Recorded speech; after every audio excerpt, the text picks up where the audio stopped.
A boy named Tunde lived in a village in Ocean State, set between mountains and deep forest.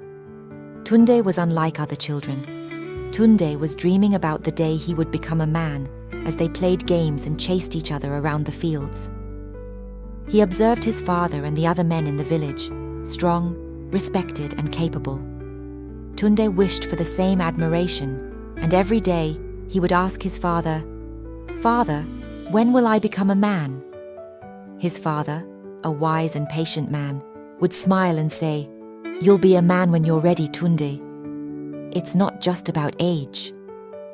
A man is defined by his actions and his heart."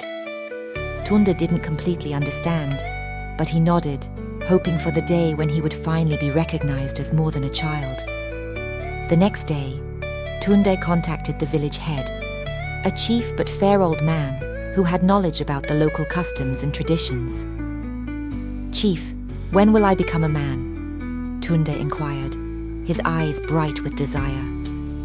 The chief looked down at him and said, "A man is responsible for his people, Tunde. He protects and serves not for recognition, but because it is his responsibility." Tunde experienced a burst of excitement. He didn't want to wait any longer. He wanted to prove that he was ready now. So, without telling anyone, he decided to venture into the forest, a place forbidden to children due to the dangers that are within. The forest was deep and dark, with tall trees and strange noises echoing in the background.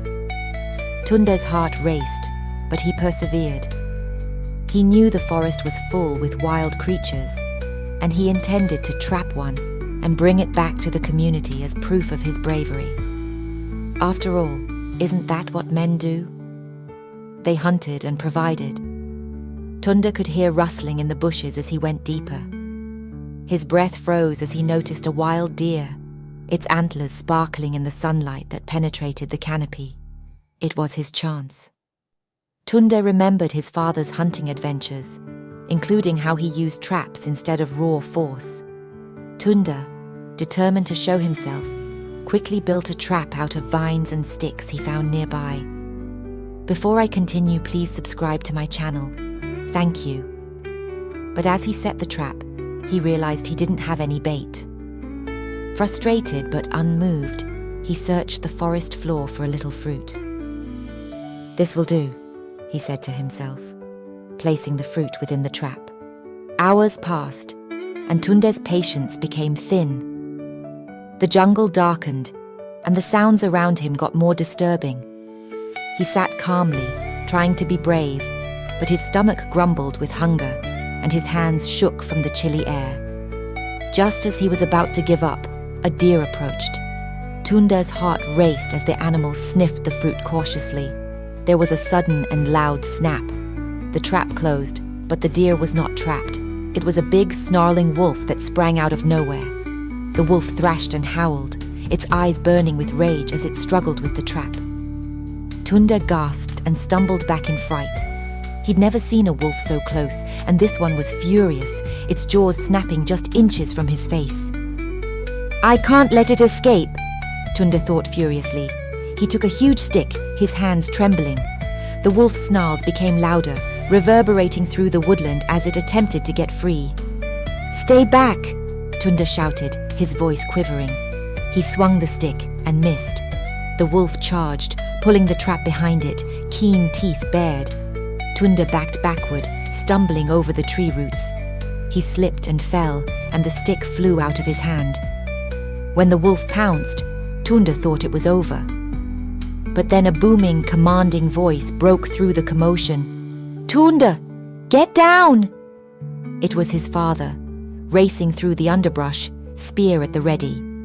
His father slammed the spear into the earth between Tunde and the wolf, frightening the animal.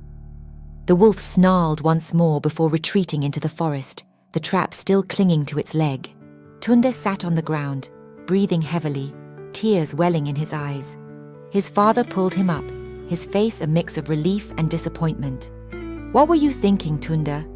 His father spoke, harsh yet concerned. "The forest is no place for a boy alone." Tunde's shoulders slumped. "I just wanted to prove that I could be a man." he admitted, his voice breaking. "I wanted to show everyone that I'm not just a child." His father sighed and kneeled down to look Tunde in the eyes. "Being a man isn't about rushing into danger without thinking," he said with humor. "It's about knowing when to be courageous and when to be wise. A true man defends himself and others and knows when to seek assistance." Tunde nodded, letting his father's words sink in. He realized he had been foolish in trying to prove something he wasn't prepared for. They strolled back to the village in quiet, the woodland serving as a reminder of the lesson he had learned. When they returned, the locals were relieved to discover Tunde was safe. The village head approached, his eyes softening as he regarded the kid. "Sometimes," the chief remarked, resting his hand on Tunde's shoulder, "the greatest power is knowing when to be patient. Tunde, you will eventually grow into a man. But for now, be proud of who you are as a boy." Tunde did not dream of becoming a man that night while lying in bed. Instead, he considered all of the things he still needed to learn, and for the first time, he was willing to take his time. He fell asleep, comforted by the thought that one day, when he was finally ready, he would be the man he had always wished to be. Please subscribe to my channel for hot stories.